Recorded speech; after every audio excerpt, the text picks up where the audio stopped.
Um debate que existe há muito tempo na história da igreja é o que é mais importante, ajudar os pobres ou a gente ter um tempo devocional com o Senhor?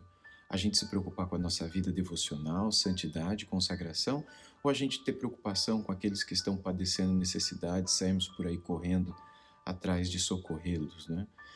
Essa é uma discussão que vem de séculos, na verdade, em que uma parte dos cristãos acreditam que o certo é a gente sair atrás de alimentos e roupas para ajudarmos os pobres, outros acreditam que não, que o correto é a gente se separar e a gente se consagrar à oração, à devoção e tudo mais. O que seria mais importante? Ação social ou santidade e consagração? Boas obras ou uma vida devocional? Bem, essa discussão é tão antiga que nos tempos de Jesus, esse já foi um debate ocorrido entre os amigos mesmo de Jesus. E eu quero ler para vocês a história de João, capítulo 12, a partir do versículo 1, que nos conta qual foi a resposta de Jesus e o que ele tem a dizer a respeito dessa discussão. Lá em João 12, a partir do verso 1, nós lemos assim: 6 dias antes da Páscoa, Jesus foi para Betânia, onde estava Lázaro, a quem ele tinha ressuscitado dentre os mortos. Preparando-lhe ali uma ceia, Marta servia e Lázaro era um dos que estavam à mesa com Jesus. Então Maria, pegando um frasco de perfume de nardo puro, muito precioso, ungiu os pés de Jesus e os enxugou com seus próprios cabelos, e toda a casa se encheu com o cheiro do perfume. Mas Judas Iscariotes, um dos seus discípulos, aquele que estava para trair Jesus, disse: Por que esse perfume não foi vendido por 300 denários e o valor não foi dado aos pobres? Ele disse isso não porque se preocupava com os pobres, mas porque era ladrão e, tendo a bolsa do dinheiro, tirava o que era colocado nela. Mas Jesus disse: Deixe-a, que ela guarde isto para o dia do meu sepultamento, porque os pobres estão sempre com vocês, mas a mim vocês nem sempre terão. Muito interessante a palavra de Jesus. Jesus tinha acabado de ressuscitar Lázaro, ele tinha chegado ali na região de Betânia há poucos dias, a pedido da família.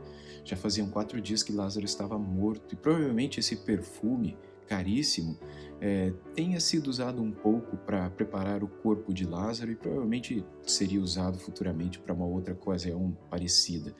Mas o fato é que, quando eles entraram ali na cidade, Jesus e os seus discípulos, Jesus chora, Jesus diz algumas palavras, chora de tristeza pelo morto e pelas suas irmãs, e aí então Jesus ressuscita Lázaro. E pouco tempo depois da ressurreição, ele vai até a casa delas e ele come com todos eles, com toda a família, com Lázaro agora ressuscitado, estava à mesa com eles, com Marta, Maria e os 12 apóstolos. Estava todo mundo ali na casa de Marta, Maria e Lázaro, em Betânia.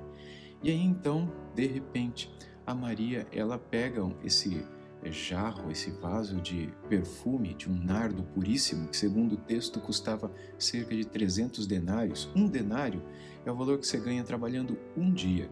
300 denários, 300 dias. Bom, se 30 dias, um mês, você ganha o que você ganha, multiplica isso por 300 dias. O que você ganharia em quase um ano de trabalho? Que em um mês você ganhe R$1.000, 30 dias. Em 300 dias, imagine, esse perfume ele custaria literalmente hoje alguns milhares de reais. E é por isso que Judas Iscariotes, querendo dar uma de bonzão, de piedoso, de amoroso, ele disse: que desperdício, para que fazer isso, né? A gente poderia ter pego o valor desse perfume, já que você está disposto a abrir mão dele, vendido, e quantos pobres a gente não teria socorrido, quantas famílias a gente não teria tirado da miséria, quantas pessoas a gente poderia ter abençoado, a gente teria dado dignidade para muitas pessoas. Mas você pega isso para jogar nos pés de Jesus, e ele questiona então a motivação dela naquele ato de adoração. E o que isso tem a nos ensinar? Bem, Jesus aqui ele nos aponta que as duas coisas são importantes. Essa mulher aqui, Maria, que unge os pés de Jesus com esse perfume e os enxuga os pés com seus próprios cabelos, é diferente daquela outra mulher que é contada por Lucas no seu evangelho, que próximo à morte de Jesus faz a mesma coisa, mas é uma mulher que é dita pecadora e eles estão dentro da casa de um fariseu. Aqui não, é uma outra ocasião. Jesus foi ungido 2 vezes de uma forma muito parecida.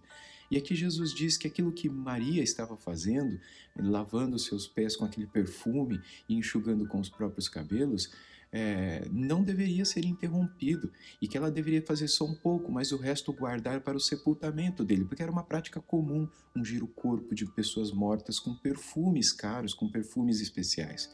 E Jesus elogiou o que ela fez, porque Jesus viu o coração dela e viu que ela estava fazendo aquilo por amor a Ele, por gratidão a Ele, por devoção a Ele. Mas Judas Iscariotes demonstrou que há um outro lado da devoção, que é aquela devoção aos pobres, que é aquela devoção às boas obras. Quando nós achamos que fazendo isso nós iremos impressionar a Deus, iremos impressionar a Cristo. E isso não acontece. Jesus não ficou impressionado com a atitude, com as palavras de Judas. Ele poderia ter dito: uau, Judas, é verdade, vocês têm essa responsabilidade. Puxa, Maria, guarda um pouco desse perfume aí, se você não quer mais usá-lo, se ele não tem mais serventia para você, então vamos vender esse negócio e vamos ajudar as pessoas que precisam. Mas o ponto é que isto é menor do que aquilo que é mais importante para Deus. E o que é mais importante para Deus? A tua consagração, a tua devoção. Isso significa que não é importante ajudar os pobres? É lógico que não.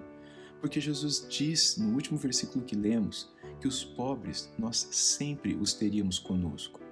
A ideia de que nós viveremos num mundo em que a pobreza não existirá mais não é só utópica, ela é impossível. O próprio Cristo disse que os pobres vocês sempre terão convosco. Por quê? Porque em um mundo debaixo do pecado, infelizmente, a pobreza sempre será uma realidade.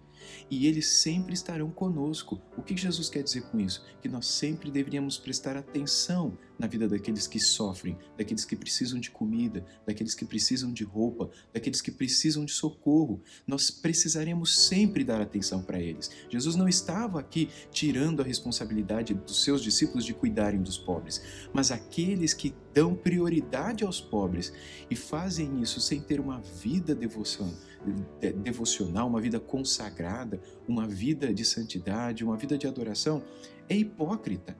E Jesus está dizendo aqui: deixe que ela faça isso, deixe que ela faça isso. E ele, repreende aquela máscara de Judas Iscariotes que escondia a sua real intenção no coração. Logo, fazer boas obras é importante? Claro que é importante, mas o que é mais importante para Cristo? Ele diz aqui: mas a mim vocês nem sempre terão convosco. O que ele quer dizer com isso? Que para ele, mais importante do que o nosso cuidado com os pobres é o nosso cuidado com ele. É o cuidado que a gente tem que ter da nossa vida pessoal com ele. Logo, se você é uma pessoa que se preocupa com os outros e você acha que com isso você está agradando a Deus, mas você não tem uma vida a sós com Deus, uma vida devocional, uma vida de consagração, uma vida de oração, você está fazendo tudo errado. Você está deixando algumas pessoas felizes, mas você não está deixando Deus feliz. Você deveria fazer as duas coisas. Você deveria ajudar, sim, aqueles que sempre estarão ao nosso lado, porque sempre padecerão necessidade e sempre eles estarão diante de nós para serem socorridos. Mas você não poderia se esquecer de que Deus também se importa de ser adorado. Você foi criado para glorificá-lo. Nós somos criados para glorificar a sua graça, adorá-lo pelo seu amor, pela sua misericórdia. E quando nós deixamos de fazer isso, nós deixamos de fazer aquilo pelo qual fomos criados. A nossa verdadeira missão não é fazermos boas obras, mas é adorarmos ao Senhor, é buscarmos ao Senhor, é lavarmos os seus pés com aquilo que há de melhor em nossa casa. E isso é simbólico, é darmos a Ele o nosso coração, é entregarmos a Ele o melhor que há em nós, é oferecermos a melhor parte da nossa vida para Ele, com todo o nosso coração, ainda que isso custe caro para nós, mas fazemos algo que realmente custe para nós, por causa do nosso amor pelo Senhor. Isso não tem a ver com dinheiro somente, mas tem a ver principalmente com tempo, com atenção, com sinceridade, com o seu coração. E se você faz isso com todo o seu coração, buscando-o diariamente, separando um tempo para Ele, e você então, como consequência do amor que você tem por Ele, você demanda, você entrega, oferece amor pelo próximo, e então você está fazendo aquilo que Deus quer. A nossa ajuda para o pobre deve ser uma consequência do nosso amor por Deus. Nós não podemos ajudar o pobre sem amarmos a Deus. Porque como João mesmo disse em um outro livro, aquele que ama o pobre, diz que ama o pobre, mas não ama a Deus, é um mentiroso. Porque como é que pode dizer que ama alguém que não vê? Sendo que não ama direito nem alguém quem vê. Então é importante que a gente pense e repense. Será que temos amado a Deus com todo o nosso coração? Será que temos feito como Maria fez naquele dia em que seu irmão voltou para casa ressuscitado? Será que temos nos consagrado e ficado aos pés de Jesus um tempo para ouvir a sua palavra, para sermos por ele alimentados, para termos com ele intimidade e comunhão? Jesus é mais importante do que as boas obras. Acredite nisso. Não deixe de buscá-lo. Como consequência, você verá que o teu desejo de ajudar os outros aumentará ainda mais.